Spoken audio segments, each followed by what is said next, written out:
ঠিক আছে, শেখ হাসিনার পর আপনাদের কি হবে সেটা আমারও চিন্তার বিষয় না, আমার পরিবারের আর চিন্তার বিষয় না, আপনারা বুঝবেন।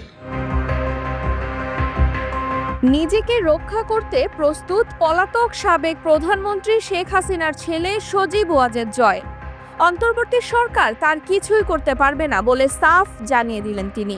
বৃহস্পতিবার নিজের ভেরিফাইড ফেসবুক পেজে তিনি দাবি করেন, এই অবৈধ সরকার এখন চাপে এবং জনরোষের মুখে পড়ে জনগণের দৃষ্টি ভিন্ন খাতে নিতে আমার বিরুদ্ধে দুর্নীতি দমন কমিশনকে দিয়ে মিথ্যা অভিযোগ তোলার চেষ্টা করছে।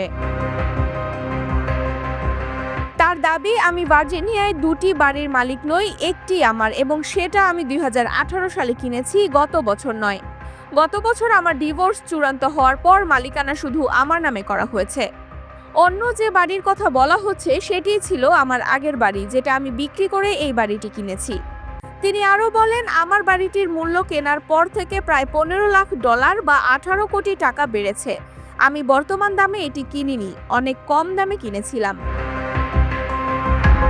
তিনি পোস্টে আরও বলেন, আমি কোনো সরকারি কর্মচারী নই, আমি একজন আইটি উদ্যোক্তা, আমার আয় সম্পূর্ণ বৈধ, আমি এখানে করও দিয়ে বসবাস করি। এফবিআই আমার বিষয়ে ইতিমধ্যে তদন্ত করেছে এবং অবৈধ কিছুই খুঁজে পায়নি। সে কারণেই ইউনূসের সরকার যখন আমার বাংলাদেশি পাসপোর্ট বাতিল করেছিল, তখন আমি দ্রুত মার্কিন নাগরিকত্ব পেয়েছি। যুক্তরাষ্ট্রে একটি সত্যিকারের আইন ও বিচার ব্যবস্থা বিদ্যমান। যদি দুদক আমার সম্পত্তি বাজেয়াপ্ত করতে চায় তাহলে আমি তাদের আমন্ত্রণ জানাচ্ছি, এসে চেষ্টা করে দেখুক। আমার আইনজীবীরা যুক্তরাষ্ট্রে দুদকের মোমেনের বিরুদ্ধে মামলা করার জন্য প্রস্তুত। আসলে এই অভিযোগের মূল উদ্দেশ্য হলো আমার ঠিকানা প্রকাশ করে আমাকে নিরাপত্তাহীন অবস্থায় ফেলা।